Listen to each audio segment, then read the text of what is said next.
Şu 2 dolardan daha az. Pad Thai 3 dolardan daha az. Ya günlük 20 dolara kralsınız bu adada. Gerçekten. İnanması güç ama günlük 20 dolara kral gibi yaşayabilirsiniz. İlk geldiğimde aşırı hoşuma gitmişti. Hayran kalmıştım. Şuralara hayran kalmamak mümkün değil ya. O dağların, kayaçların yeşilliği, palmiye ağaçları, kuş çıvıltıları geliyor bir yandan, dalga sesleri.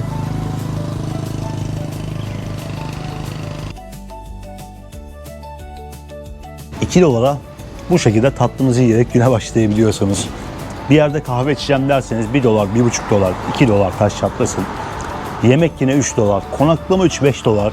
Yani hayat gerçekten çok kolay ya buralarda. Eğer ki ufak bir yan geliriniz varsa gelip krallar gibi gezebilirsiniz, yaşayabilirsiniz buralarda. Böyle yerlerde şunu seviyorum işte ya. Motorunuzu kiralıyorsunuz. Üzerinizde bir tişört, altınızda bir deniz şortu, ayağınızda bir parmak arası terlik. Tamam, yol kenarında duruyorsun, kokonatını içiyorsun.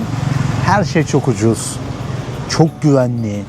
Ne bileyim, inanılmaz bir rahatlık var üzerinizde. Yani şu olay çok kıymetli gerçekten.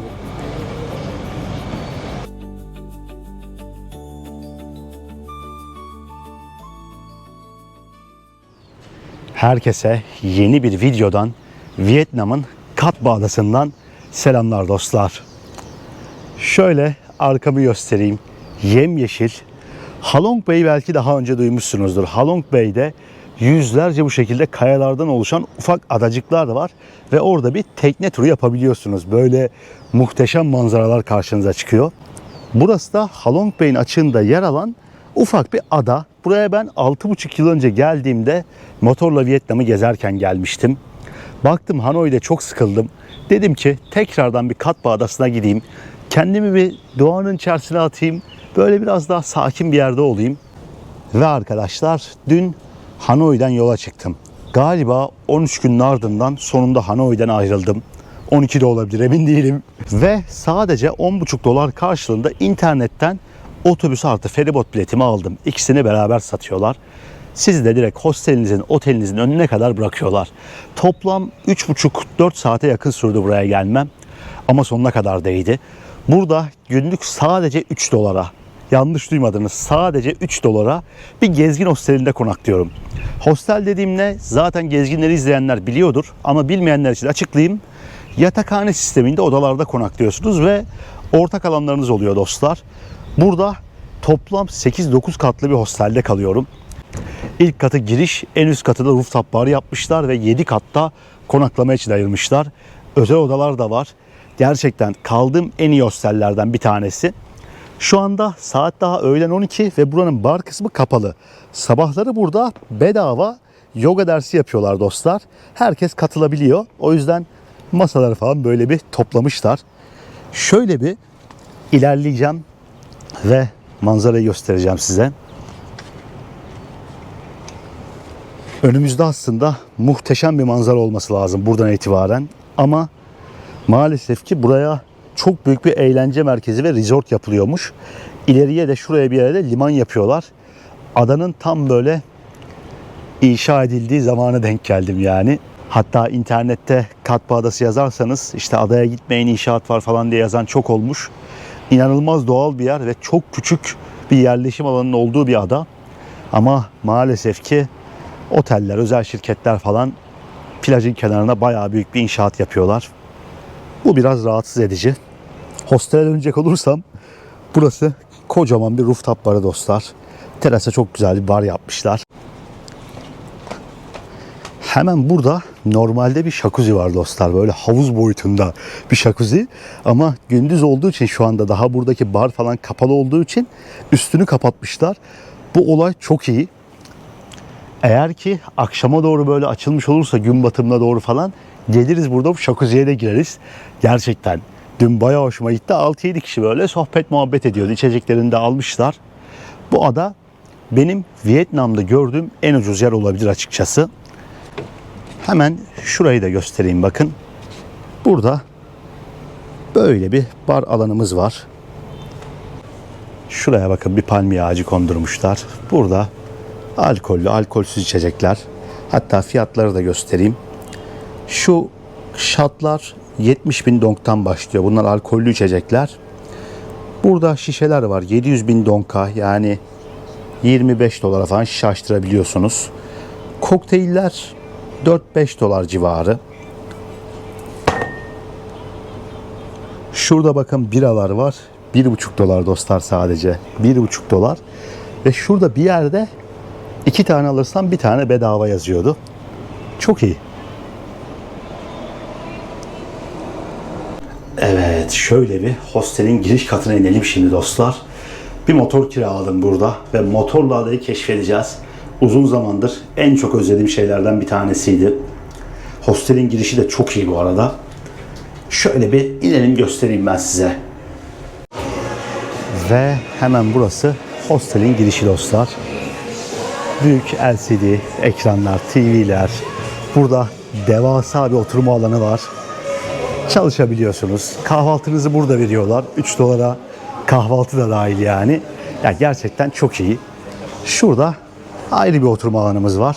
Akşam ben burada oturdum mesela. Gelmişken çalıştım. Hemen burada da benim motorum var. Günlük 5,5 dolar. Biraz şuralarda hasar var. Başkasını bulamadım. Yani bir 3-5 dolar daha fazla vermeye razıydım. Daha iyi bir şey bulsam ama yine de iyi. Burada işimizi görecek. Şöyle göstereyim hostelin girişini. Reklam değil dostlar. Aklınızda bulunsun, bir gün yolunuz düşerse. Benim gibi gezgin kardeşlerim varsa gelip kalabilirler. Şöyle devasa bir bina bakın. Şimdi önce bir adanın sokaklarında biraz yürüyeyim istiyorum ben. Şu cafcaflı güneş gözlüğümü de taktım. Biraz ilerleyelim. Kaldığım odayı da normalde size gösterecektim ama ben dün 4 kişilik bir odada kalmıştım ve sadece bir başka kişi vardı. Bir tane Fransız bir adam vardı. Ama bugün oda değiştirmen lazım dediler ve çantamı tekrardan aşağı indirdim. 6 kişilik bir odaya geçeceğim. Yapacak bir şey yok. Odayı o yüzden gösteremedim. Belki buraya ara görüntü olarak koyarım ya da hostele geri döndüğümde tekrardan yerleştiğimde görüntüsünü bırakırım. Bu arada şunu göstereceğim bakın. Bir bira al, bir bira bedava diyor ve biranın fiyatı da dostlar yemekle beraber 10.000 dongmuş, yani 30 sent yapıyor. Ya alkollü içecek bu, daha pahalı olması lazım değil mi? Ama değil işte. Dün ben burada bir yerde yemek yedim. Galiba şu mekanda yemek yedim ve Tayland yemeği aldım. Yani farklı bir mutfağın yemeği. Pad Thai aldım. Yanında da çok güzel bir smoothie aldım. Mango smoothie'si aldım ve ikisi dostlar yalnızca ne kadardı? Galiba 4,5-5 dolar gibi bir şeydi. Yani fiyatlar gerçekten çok çok ucuz. Bakın yine %50 indirim varmış akşam 9'a kadar ve biranın fiyatı 10.000 Vietnam dongu, yani 30 sent. Ne bileyim, meyve suları 30-40 bin dongtan başlıyor. Vietnam gerçekten çok ucuz ve böyle daha az turistik, daha yerel yerlere gittiğinizde iyice ucuz bir hal alıyor. Yani ucuzluk konusunda çok farklı bir seviye. Hanoi mesela daha pahalıydı buraya göre ama burası çok şaşırttı beni, yani ucuzluğuyla çok şaşırtan bir yer oldu. Bakın yine yabancıların oturduğu böyle kafeterya, bar, restoran tarzı bir yer. Her şeyi sattıkları için içeriden ne desem bilemiyorum. Konsept güzel. Ada çok küçük bir ada. En azından yerleşim yeri çok küçük ve keyifli bir yer yani. Bakın hemen burada motor kiralayabiliyorsunuz. Hatta benzini şurada şişelerde satıyorlar. Şöyle göstereyim. Thank you so much. Bak, motor kiralamak ister misin diye direkt sordu mesela.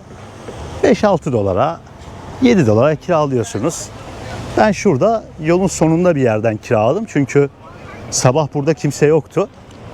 Dedim ben hemen kiralayayım motorumu, yine öyle başlayayım. Bakın, Vietnam sandviçi satan bir yer var. Banh mi, minh an falan bir şeyler yazıyor ama ne olduğunu tabi anlamıyorum. Bu sandviçin adı galiba Banh diye geçiyor. Tam emin değilim. 50K bütün sandviçler. Hatta eğer ki sebzelisini alırsanız 30'a düşüyormuş. Yani 2 dolardan daha az yapıyor dostlar 50 bin olanları. Çünkü 1 dolar 26-27 bin ve Şu da 1 dolar yani. 1 dolar 10 sent falan. Adanın merkezi, konaklayacağınız bölüm şu kadarcık bir yer. Videoya biraz hızlı bir giriş yaptık. Adada fiyatlar beni şok edince Hanoi'den sonra dedim hemen size anlatarak başlayayım. Gerçekten Vietnam'da yerel şehirler ayrı bir seviye. Yani aşırı ucuz. Şundan da bahsedeyim dostlar. Ben bu hosteli ayırtmadan önce 2 dolara özel oda buldum. Bir tane otel vardı ve 2 dolara özel oda kiralıyorlardı. Klima yok, vantilatör var odada ama büyük de bir odaydı. Gerçekten çok şaşırdım. Hostel fiyatları genelde 3 dolar, 4 dolar. Hal böyle olunca özel oda fiyatları da çok düşmüş. Ama iyi kaliteli bir yerde kalayım derseniz muhtemelen 13 dolar, 15 dolar, 20 dolar falandır. Sizin tercihinize göre değişir yani. Onu da belirteyim. Ondan sonra şey demeyin yani. Sadece bize yatakhane fiyatından bahsettin. Kaç kişiyle uyuyorsun falan. Şimdi şöyle kokonat dondurmaları satan bir yer gördüm dostlar. Dedim bir tane alayım ben de. Abla hazırlıyor. Dolaba koymuş kokonatları, Hindistan cevizlerini. Burada fiyat listesi var bakın. 2 dolardan başlıyor yani fiyatlar. Ve meyve suları da 1,5 dolar. Hatta 1 dolardan çok az fazla. Şöyle bakın Hindistan cevizinin içerisine aldığı ve arkada da dondurmasından dolduruyor. Bununla güne başlayacağız yani şimdi.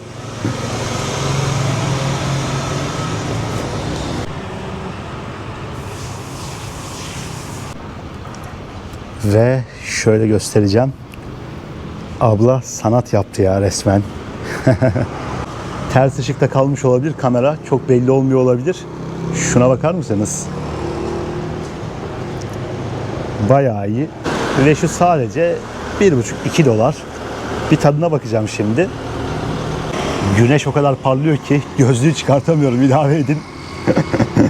Şöyle göstereyim. Çok iyi abi. Kokonat kıvrımları da üzerinde hemen. Bir tadına bakacağım.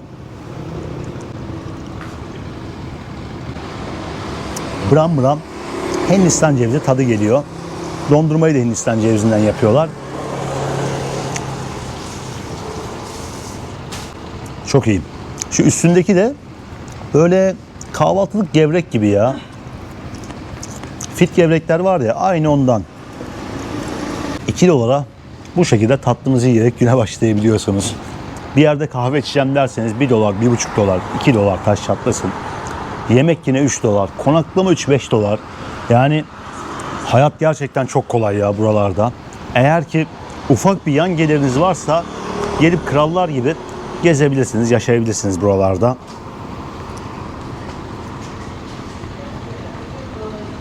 Çok iyi. En güzel olay da şu kokonatın dibini sıyırma. Bunu seviyorum. Gerçekten çok iyi gidiyor. Şimdi şunun artık iyice dibini sıyırdığımıza göre gidelim, motorumuza atlayalım ve Vietnam'ın Cat Ba Adası'nı beraber keşfetmeye başlayalım bakalım.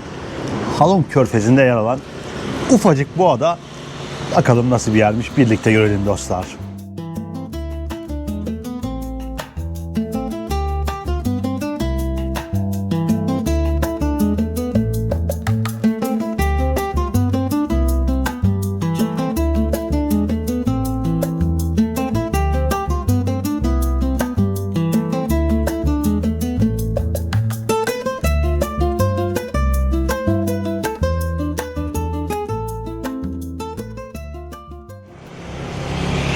Evet, şimdi motoruma atladım.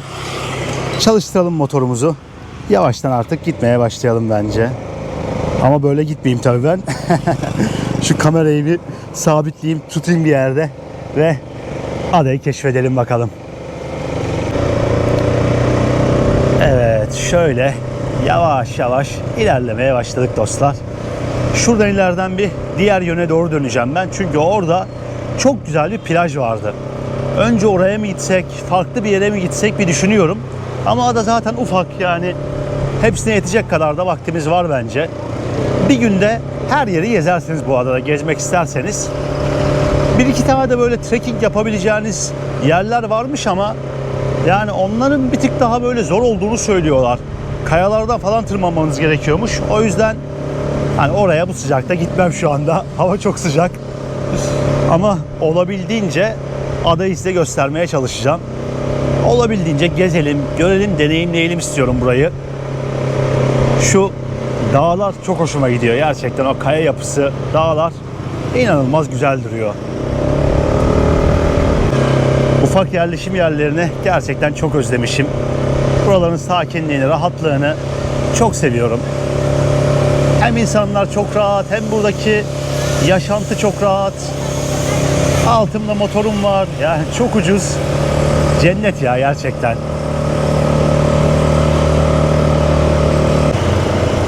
Şu etrafın yeşilliğine bakar mısınız ya? Arkadaki dağlar umarım belli oluyordur. Video boyunca büyük ihtimalle bol bol göreceğiz bunları. Doğaya sonuna kadar tanıklık, şahitlik edeceğiz. Motorla gezmeyi çok özlemişim. Yani uzun zaman oldu şöyle farklı bir ülkenin sokaklarında, bir adasında, tropikal bir yerinde motor süreli. Şu hissiyat çok güzel çünkü altınızda aracınız var ya. Bir de hava sıcak mesela şu anda. Püfür püfür esiyor öyle, o kadar rahatım ki anlatamam yani o rahatlık seviyemi.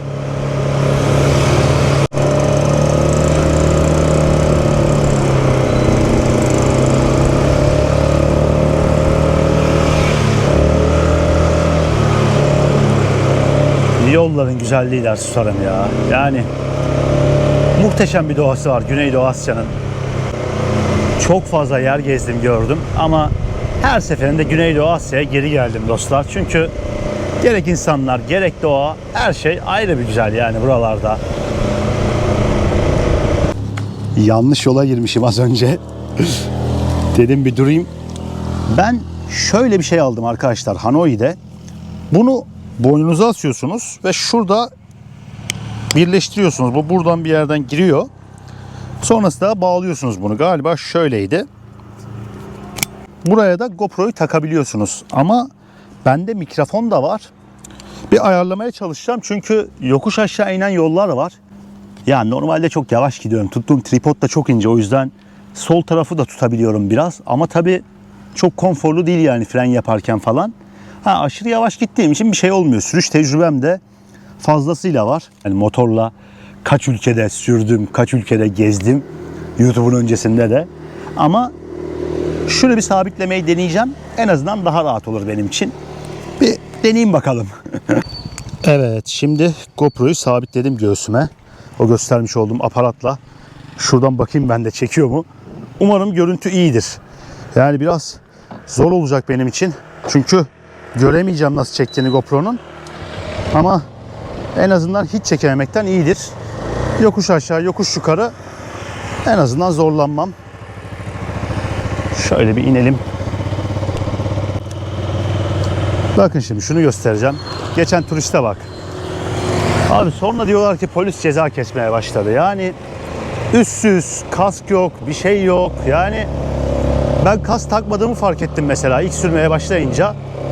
Gittim hemen 50 metre ileride durdum, kaskımı taktım.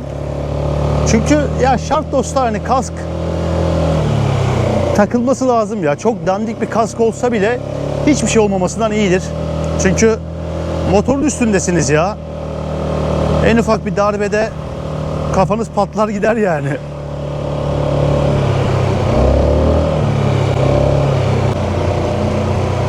Şu manzaranın güzelliğine bakın arkadaşlar. Muhteşem bir yerdeyiz şu anda var ya. Motoru direkt burada durduracağım. Park edebileceğim bir yer var mı diye bakacağım. Ya burası muhteşem bir yer ya. Şu manzaranın güzelliğine bakın.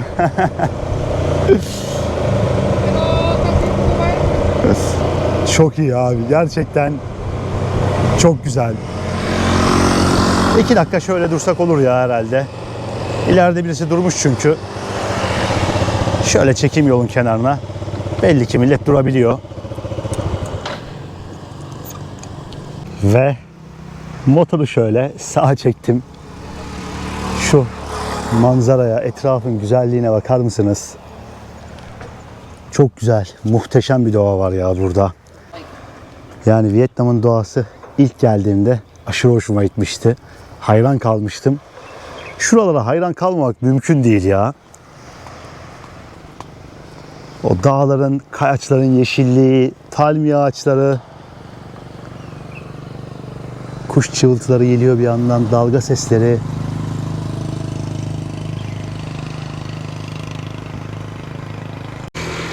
Bir 100 metre daha aşağı indim şimdi. Çok iyi ya. Yarın büyük ihtimalle bir tekne turuna katılacağım. Ve şu teknelerden bir tanesiyle burada açılacağız dostlar. Bu yüzlerce adanın arasında kaybolacağız. Kayaking yapacağız. Botla, kanoyla gezeceğiz. Ne bileyim, Monkey Island diye, Maymun Adası diye bir yer var. Oraya gideceğiz. Huzurun tadını çıkartacağız ya kısaca bir süre burada.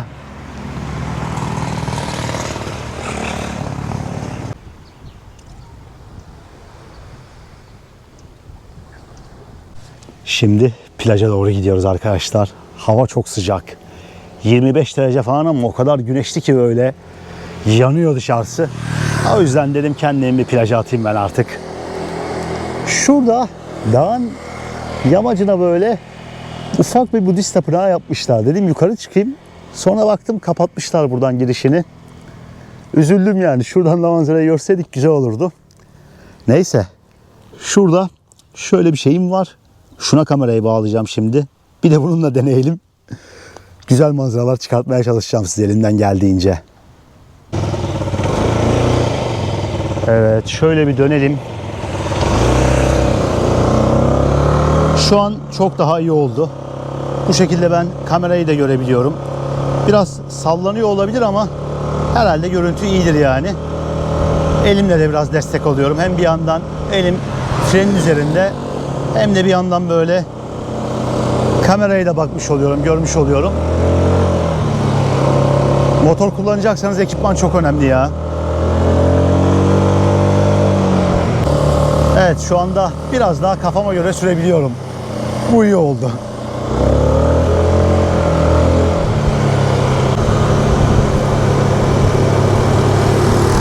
Motor kullananların %50'si turist olabilir arkadaşlar. Oha, kepçe çıktı yola. Oha, aşağıda kepçe çıktı ya yola. Motorlar altından geçiyor kepçenin. Abi ne yapıyorsunuz? Hop hop.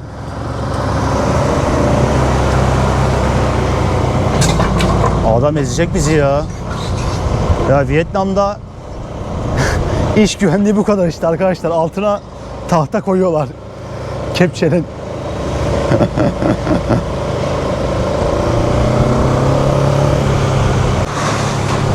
3 dakika yolumuz var dostlar.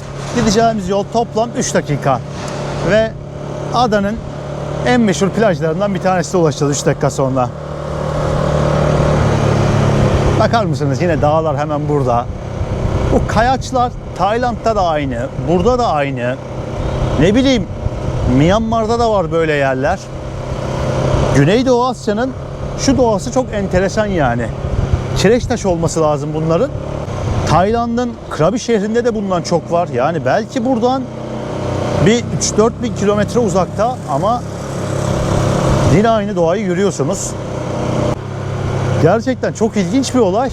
Komple böyle Güneydoğu Asya'ya yayılmış resmen bu doğa. Aynı şekilde Laos'ta da var mesela. Orada tabii deniz kıyısında değil, göllerin kıyısında böyle yerler var. İlginç yani. Neyse, ilerleyelim bakalım.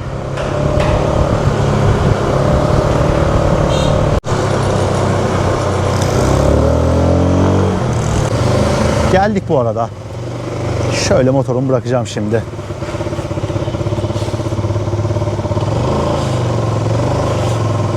Şöyle 10.000 Vietnam dongu park parası vermeniz gerekiyor. Eğer ki motorunuz yoksa vermiyorsunuz bunu. Verelim abiye. Okay, thank you.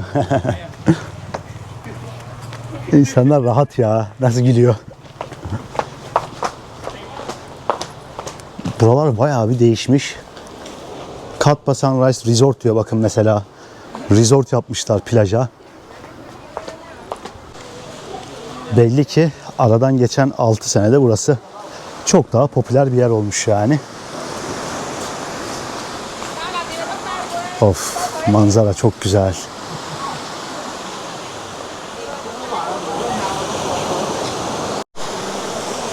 Hatta şöyle bir göstereceğim. Çok iyi. Ama şuraya keşke beton dökmeselermiş yani.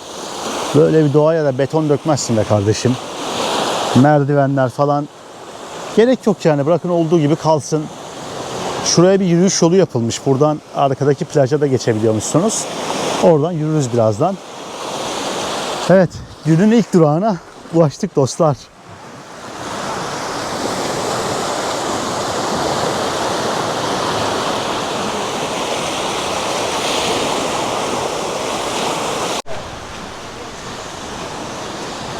Kelimenin tam anlamıyla, tek anlamıyla muhteşem bir yerdeyiz ya.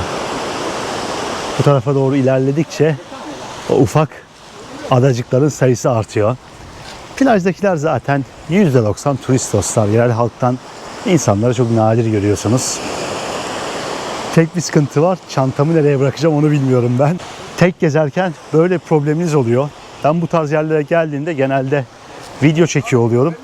Bu sefer kamera yanımda, telefon yanımda, her şey yanımda oluyor.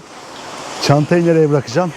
O dert oluyor ama hallediyoruz işte bir şekilde onu da. Şöyle göstereyim. Şansımıza hava muhteşem. Gerçekten çok güzel bir havada geldik buraya. Artık buraların tadını çıkartma vakti. Biraz gideceğim ben. Şu güzelim sularda yüzeceğim. Okyanusun tadını çıkartacağım. Ardından da şuradan bir yürüyüş yaparız dostlar. Arkadaki plaja doğru gideriz. Yol üzerindeki manzaraları izleriz. Vietnam'ın muhteşem doğasını keşfedeceğiz bugün böyle.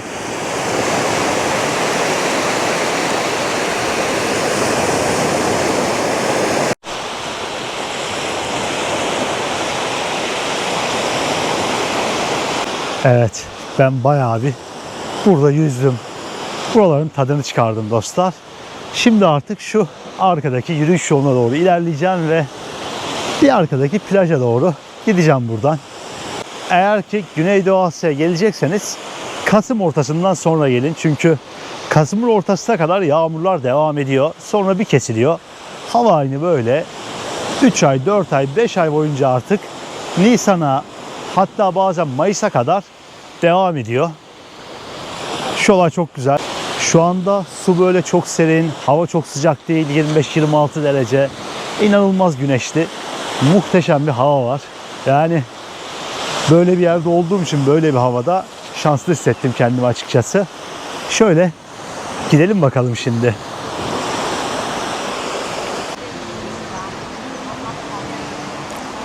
Tapınağa giriyormuş gibi hissettim kendimi bir an. Güzel bir giriş kapısı yapmışlar bu yürüyüş yoluna. Şuraya bir resort yapılmış ve bu deniz manzarasına karşı da insanlar kalabiliyor artık burada. En başta bir eleştirdim ama sonrasında denize baktıklarını gördüm. Suyu temizlediklerini falan gördüm böyle sürekli. O hoşuma gitti. Bir de içeride kalabileceğiniz ufak bir bar da yapmışlar arkada. Yani kumsalda güneşleniyorken gidip içeceğinizi de alıp rahat rahat tadını çıkartabilirsiniz buranın. Manzara da giderek güzelleşiyor bu arada.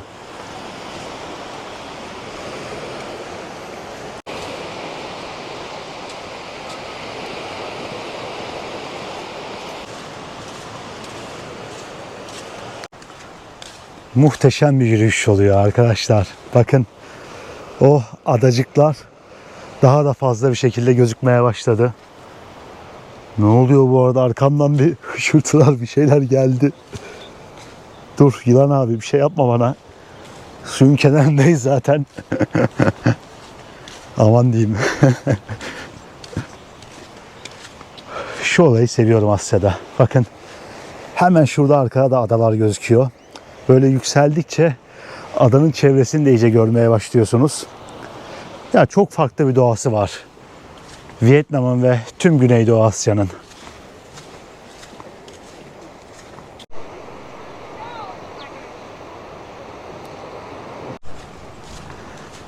Yolun sonunda karşımıza ne çıkacak? Gerçekten merak ediyorum. Resmen adanın böyle farklı bir tarafına doğru dönüyorum şu anda. Rüzgar mesela bir anda artmaya başladı. Bakın, denizin ortasında böyle kaya oluşumları var ya her yerde. Şurada arkada o kadar küçük gözüken kayacıklar var ki anlatamam. Bunlar burada bütün çevreyi kaplıyor. Halong Bay'in olayı bu zaten. Tepeden baktığınızda yüzlerce bu şekilde denizin ortasında ada görüyorsunuz. Resmen şu anda bu arada faleze dönmeye başladı bulunduğum yer. Şurada daha da dikleşecek. Bu yürüyüş yolu çok güzel olmuş burada.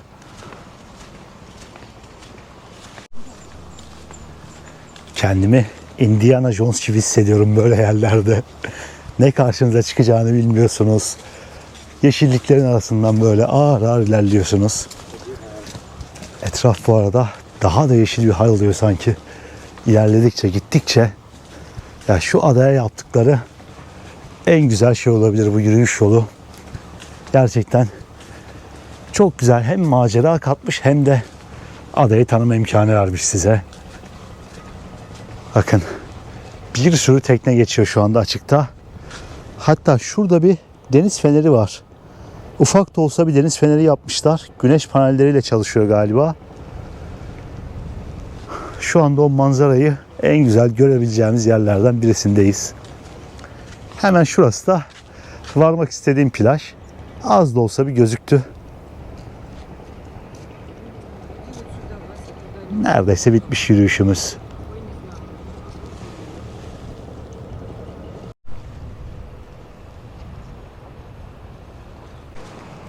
Evet, yolun sonu şuradaki başka bir otelin, resort'un plajına çıkıyormuş. Belli ki bu resortlar yapmış yani bu yolu. Benim anladığım kadarıyla en azından. Resortların gelmesi bir yandan kötü ama bir yandan da getirdiği birkaç avantaj da olmuş yani burada. Ufak da olsa bir macera yaşıyorsunuz en azından bir yarım saatliğine. Bir yürüyüş yapmış oluyorsunuz. Gerçi ben bir de bu yolu geri döneceğim birazdan ama olsun yani sonuna kadar değdi bence. Bu arada aşağısı da böyle gözüküyormuş. Tam tepelerin arasına şu oteli kondurmuşlar ve çok kısa bir kumsal kalmış burada. Bayağı bir bina var etrafta. Doğa muhteşem ama şu tarafta bayağı bir otel binası yapılmış yani ufak ufak. Bayağı artık resortların yeri olmuş burası. Ve adanın merkezine de o yapılacak otellerden sonra gelen kitle de biraz daha değişebilir. Şu anda benim gibi gezginlerin daha çok geldiği bir nokta burası ama artık belli ki insanların tatil içinde geldiği bir nokta olmaya başlamış. Belki bir 4-5 sene sonra tam anlamıyla çılgın bir tatil adası haline alabilir burası. Oraya kadar gitmeyeceğim dostlar çünkü manzara bu yani artık. Olay buymuş aşağıda.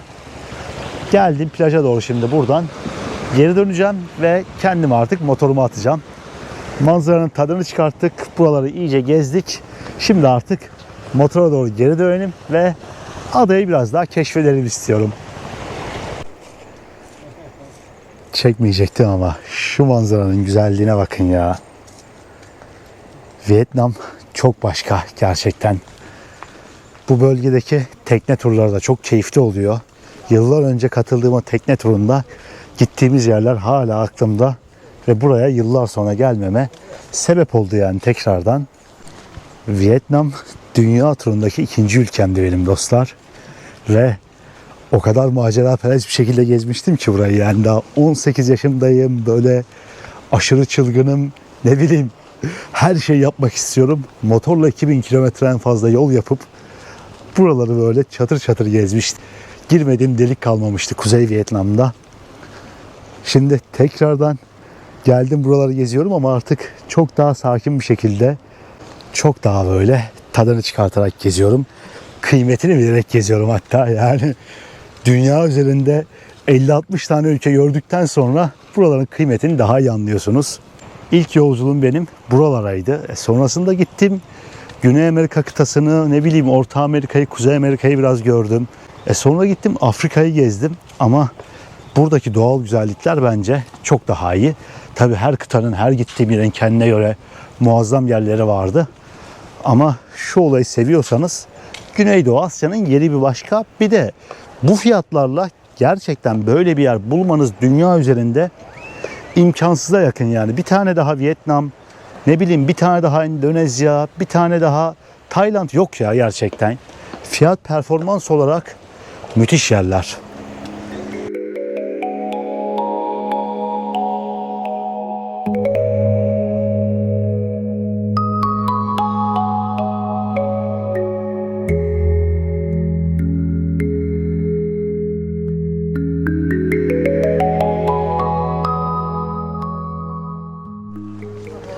Ve motora döndüm sonunda artık.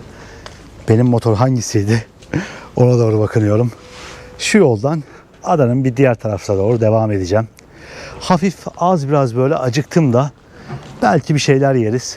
Ama adanın diğer kısımlarında biraz daha görmek ve size göstermek istiyorum. Evet, şöyle ağır ağır yavaş yavaş ilerlemeye başladık dostlar tekrardan. Bir yandan video çekiyor olduğum için yavaş yavaş gidiyorum, böyle hiç acele etmiyorum. Zaten acele etsem bile adada gidebileceğim yer belli yani. Hiç anlamı yok yani öyle aceleye getirmenin. Zaten biraz da bu hayatın yavaşlığını, rahatlığını seviyor yani insan böyle yerlere gelince.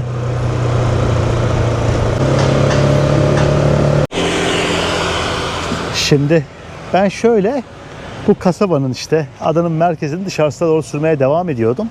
Baktım burada şeker kamışı satan var dostlar.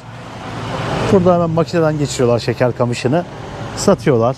Kokonat satan var. Dedim bir kokonat içelim ya. Şu sıcak havalarda özellikle çok iyi gidiyor. Dalından yeni koparmışlar daha resmen. Şöyle göstereceğim. Kahve satıyorlar. Kahve 20 idi sadece. Yani 50-60 cent. Hindistan cevizi satıyorlar. O da 40'tı. Dedim bir tane alayım. Gölün kıyısındayız. Göl mü gerçi nehir mi bilmiyorum. Buradan böyle ortamızdan göl nehir bir şey geçmekte. Hemen burada bakın abi. Benim kokonatımı kesiyor.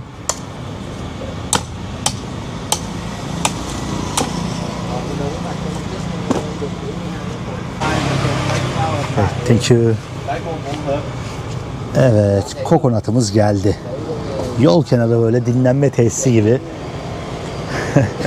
Rahat rahat yerler var böyle. Şurada bir tane köpeğe etek gibi bir şey gezdirmişler. O geziyor. Bakın bir köpek karşıya geçiyor. İnsanlar çok rahat Vietnam'da. Bu rahatlığı seviyorum. Hep söylüyorum. Şunu bir içelim bakalım. Bayağı da sulu çıktı ha. Suyu dökülecek yani. Taşıyacak neredeyse. Şu olay burada en sevdiğim şeylerden. Dondurmasını yedik. Dedim bir de meyve suyunu içelim. Katkı maddesi yok. Bir şey yok. Dalından koparttığın gibi direkt içebiliyorsun. Mucizevi bir şey ya. Şu var ya. Böyle yerlerde şunu seviyorum işte ya. Motorunuzu kiralıyorsunuz.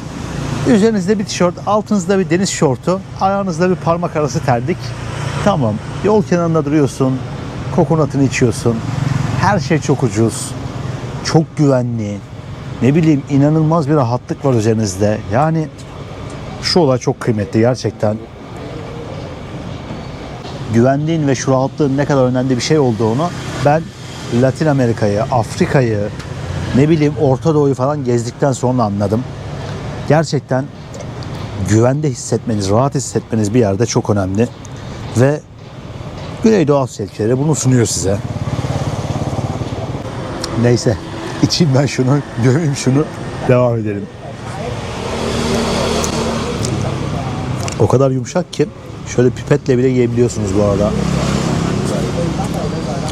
İçi de yeniyor. Baksana. Şöyle içinde yiyebiliyorsunuz. Ve bir şurayı göstermek istiyorum size. Tam böyle adanın merkezinde şu olay çok güzel olmuş ya. Yapay bir havuz burası. Anladığım kadarıyla yani durgun bir su çünkü. Çıkışı da yok gibi duruyor ama belki şuradan bir yerden geliyor olabilir. Kaynağı da olabilir. Bir nehir de olabilir. Çok güzel bir manzara katmış buraya. Güneş de böyle yavaştan aşağı doğru gitmeye başlamışken burası çok iyi duruyor.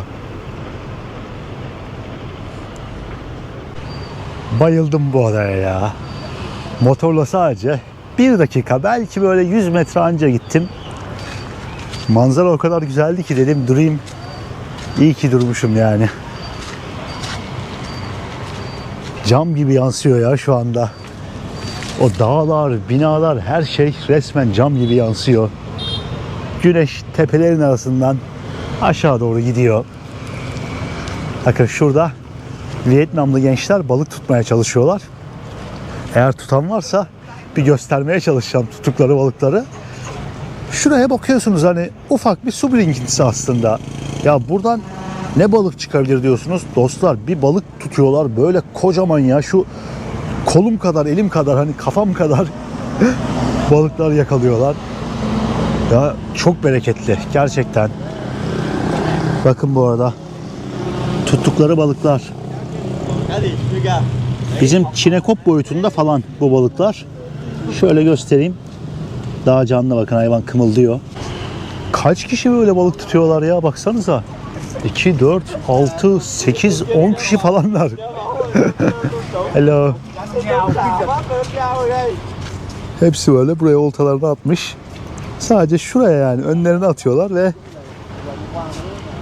bir şekilde balık tutuyorlar.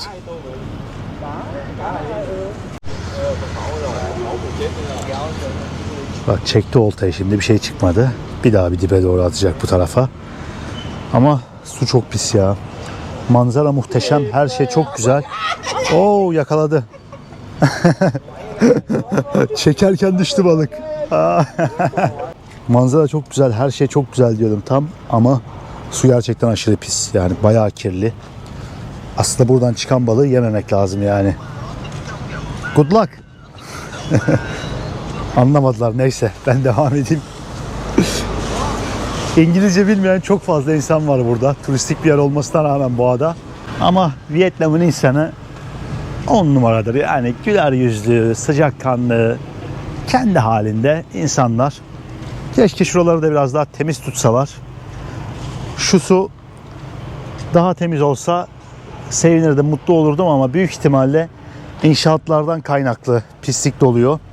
Yani sadece insanların atmasıyla bu kadar kirlenmez herhalde. Bayağı kirli duruyor çünkü suyun üzeri maalesef ki. Vietnam'da çok ciddi bir spor kültürü var. Hanoi'de bile parkta insanların futbol gibi böyle bir oyun oynadığını görebiliyorsunuz. Badminton topuyla ayak tenisi gibi bir şey oynuyorlar burada. Onu çok sık görüyorsunuz. Ama ilk defa böyle insanların voleybol kortunda ayak tenisi oynadığını gördüm. Hello. Toplanmışlar mesela Adana halkı, bakın. Burada böyle. Hello. Burada böyle voleybol oynuyorlar. Az önce ayak tenisi oynuyorlardı file yukarıdayken. Çok iyi ya. Halk sporla çok iç içe Vietnam'da. Ben bunu çok fazla kez gördüm, hissettim. Ayrıca hoşuma giden bir şey oldu bu ülkeye dair.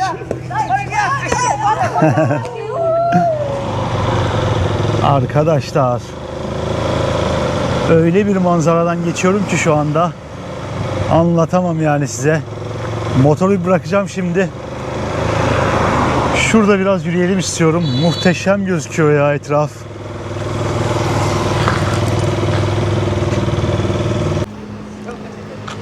Şu yolun doğal güzelliğine baksanıza ya. Hiçbir şey yapılmamış. Sadece yolu yapmışlar ama o kadar güzel bir manzara var ki. Bakın burası yürüyerek bile geleceğiniz bir mesafede. O gelmek istediğim plajdı. İnanılmaz böyle yerel, ne bileyim resort yok, bir şey yok. Halkın geldiği bir plaj. Gel git olmuş, su bayağı bir çekilmiş. Güneşi biraz daha görebiliyorsunuz burada ama gün batımı yok. Adanın galiba diğer ucuna gitmemiz lazım onun için. Ben büyülendim. Gerçekten çok beğendim bu adayı dostlar. Sizin de fazlasıyla beğendiğinizi umuyorum. Motor kiralama olayı muhteşem. Şu kayanın büyüklüğünün anlaşılması için motora doğru gösteriyorum. Motor küçücük kaldı, kayboldu yani. Resmen bu kayaların, dağların yanında. Vietnam bambaşka bir şey. Kat Ba Adası gerçekten bambaşka bir şeymiş. Buraya kadar izleyen herkes burada bir videoyu beğenirse çok sevinirim. Bütün gündür sabahtan beri motorun tepesindeyim dostlarım. Size elimden geldiğince, olabildiğince buraları göstermeye çalışıyorum. Bir beğeninizi çok görmeyin. Beğeninizi atın burada. Şimdi bir gideceğim. Akşam yemeği yiyeceğim. Akşam yemeğimi de size göstereyim istiyorum. Çünkü fiyatlardan bol bol bahsettiğim bir video oldu. Madem akşam yemeğimi de göstereyim. Onun maliyetinden de bahsedeyim. Öyle videoyu bitireyim. Buraya da veda edelim. Bir sonraki videoda büyük ihtimalle gelir. Doya doya gezeriz. Adayı biraz daha detaylıca göstermek istiyorum size. Çünkü böyle tek bir video ile geçilmemesi gereken bir yer bence burası. Tam anlamıyla bir doğa harikası. Köpeğe bakın. Şimdi dostlar, ben size o gündüz göstermiş olduğum restoranta geldim. Manzaram bu şekilde. Bir tane mango smoothie aldım bu şekilde. Bu 50.000 olması lazım. Yani yaklaşık 2 dolar yapıyor. Bir de pad thai söyledim yanında. Dünkü menü birebir aynı. O da yaklaşık 3 dolar falan yapıyor. Şu 2 dolardan daha az. Pad thai 3 dolardan daha az. Ya günlük 20 dolara kralsınız bu adada. Gerçekten. İnanması güç ama günlük 20 dolara kral gibi yaşayabilirsiniz. Tamam, belki 20 biraz abartı oldu. Hani kaldığınız yer falan bu artabilir kişiye göre. Ama 2 dolara da otel var ya. Hani 2 dolara bizzat gözlerimle özel oda gördüm. Hadi çok iyi bir odada kaldınız. Günlük diyelim 15-20 dolar verdiniz. Yine 30 dolara krallar gibi yaşarsınız. 40 dolara ne bileyim üzerine tekne turuna katılırsınız. Kano kiralarsınız falan, bir şeyler yaparsınız yani. 50 dolarlara çıktığınız zaman herhalde manyak bir hayat yaşarsınız ya burada, bir günlük bile olsa. Bu arada çok iyi. Bayağı iyi. İlk müşterileriyim resmen. Benden başka müşteri yok şu anda. Akşama hazırlanıyorlar. Aynı zamanda bar olarak da çalıştıkları için millet geliyor benim anladığım. Artık 12'ye, 1'e, 2'ye, 3'e kadar oturuyor burada. Dün akşam ben çünkü 8.30-9 gibi yemek yedim burada ve tıklım tıklımdı. Masa bulması çok zordu. Şu olayı çok seviyorum ya. Ve evet dostlar, pad thai'm geldi. Şöyle göstereyim. Yer fıstığı, soya filizleri, rendelenmiş havuç var, yeşil soğan var, normal soğan var. Ne ararsanız var içinde. Ve porsiyon çok büyük. Böyle şu anda üst üste katladıkları için küçük duruyor ama karıştırınca kocaman oluyor. Tabak büyüyor resmen. Hatta bakın şimdi biraz karıştırıyorum şöyle. Tabağa doğru iyice yayıldı pad thai direkt. Hani sanki var ya bir tabak daha çıktı. Porsiyonu görünce şimdi çok şaşıracaksınız. Şöyle bir göstereceğim şimdi. Şuna bakar mısınız?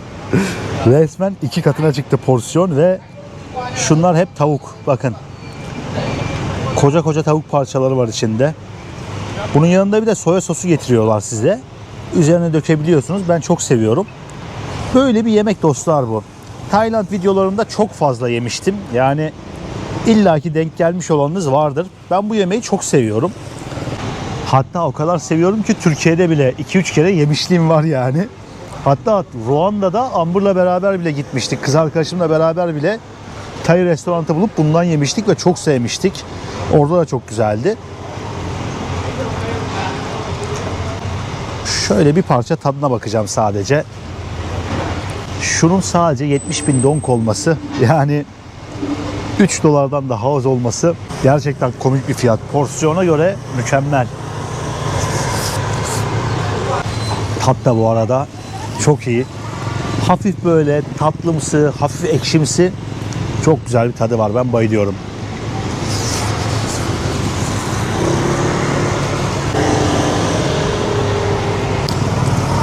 Şöyle Japonya'daki maket yemekler gibi hissettim kendimi. Restoranların önünde şu görüntüde maket yapıyorlardı. O olay gerçek yani. Çubukla yemekten çok keyif alıyorum ya ben. Bilmiyorum, içinizde Asya'ya gelenleriniz varsa çubuk kullandınız mı? Seviyor musunuz kullanmayı? Ama ben çok keyif alıyorum dostlar çubukla yemekten. Evet. Bana afiyet olsun. Şu yemeği şöyle gömeyim, bitireyim. Umarım buraya kadar izlerken videoyu beğenmişsinizdir dostlar. Sonraki videolarda görüşmek üzere. Olabildiğince fiyatlardan bahsetmeye çalıştım yine bu videoda. Çünkü geçtiğimiz videoda Hanoi'de fiyatları kaydetmiştim ama Hanoi şehir ve Hanoi çok pahalılaşmış. Benim ilk gittiğim haline göre aşırı derece turistik bir yer olmuş. Çünkü herkes ilk oraya varıyor, sonra başka yerlere gidiyor ülkede. Fiyatlar geçen sefere göre çok daha yüksek gibi geldi bana ama aradan vakit de geçmişti tabii, tamamlayamamıştım. Şimdi tekrardan böyle ufak bir yerleşim yerine gelince Hanoi'den buranın en az 2-3 kat daha ucuz olduğunu gördüm. Ve bir daha fiyatlara değineyim dedim yani. Küçük şehirlere gittiğinizde Vietnam'da her ne kadar turistik bir yere bile gitseniz fiyatlar çok ucuz diyor. Bu olay çok iyi. Neyse. Bir sonraki videoda görüşmek üzere dostlar. Kendinize iyi bakın. Videoyu beğenmeyi ve kanalıma abone olmayı unutmayın dediğim gibi. Vietnam'ın muhteşem doğasından videolar gelmeye devam edecek. Vietnam'da ve başka ülkelerde görüşmek üzere.